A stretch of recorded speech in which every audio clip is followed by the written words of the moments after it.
Hi, everybody. Today we're once again talking about the book of James. It's in the New Testament of our Bible. Now, actually, this wasn't a book. It was a letter that James wrote to the Jewish people who used to worship God in a place called a synagogue.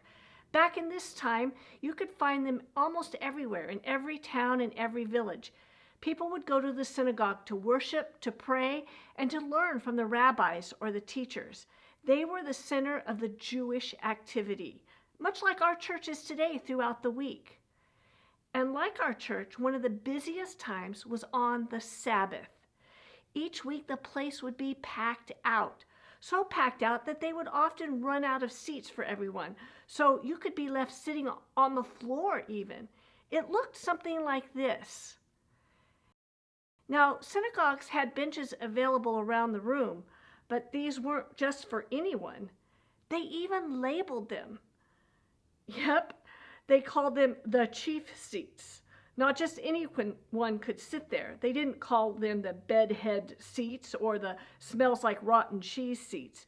Nope, these seats were reserved for the best and the brightest, the wisest and the most important people. And James was not too happy about this because it wasn't really about the seating in the synagogue. It was how they were treating each other in life. Check out these verses in James. My brothers and sisters, you are believers in our glorious Lord Christ. So treat everyone the same. James is talking to people who have put their faith in Jesus and have committed to following Jesus in how they act. So right away, James is making it clear, treat each other the same. Then he goes on to talk about an example. He says, would you show special attention to the man wearing fine clothes? Would you say, here's a good seat for you? Would you say to the poor man, you stand there, or sit over there on the floor by my feet?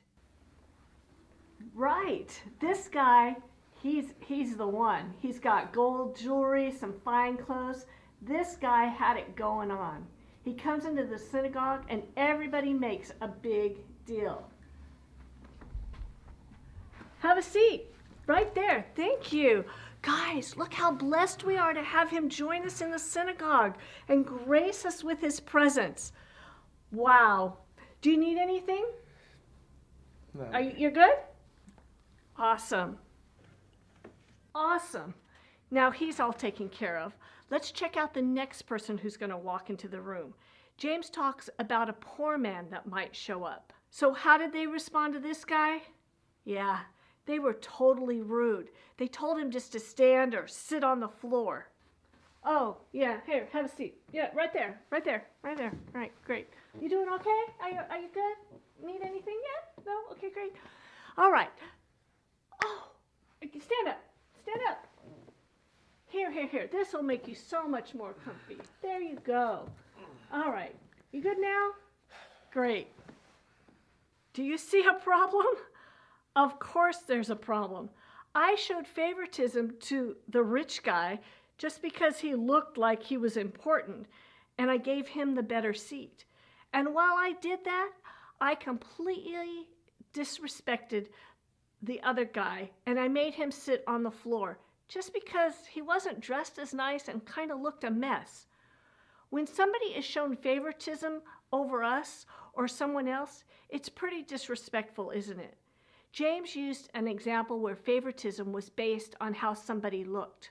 But there are all sorts of ways we show favoritism besides just what people look like, aren't there? Things like grades or their skills on the soccer or the basketball court, their popularity, or maybe even the toys that they have. But think about this. If God created everybody and we are all made in God's image, is there ever a good reason to disrespect others and treat them like they're less important? No. Are you sure? Because showing favoritism is pretty easy sometimes, and James has something else for us to hear. Check this out. The royal law is found in Scripture. It says, love your neighbor as you love yourself. If you really keep this law, you are doing what is right. Love your neighbor as you love yourself. James is not only quoting a law from the Old Testament, but he's quoting Jesus. The truth is that you don't like to feel disrespected. Nobody does. We want to be treated fairly. And if that's how we would want to be treated and to love ourselves, shouldn't we do that for others? This week, ask God to help you treat everyone with respect. Hey, I can't wait to see you again next week and talk some more about James. Bye.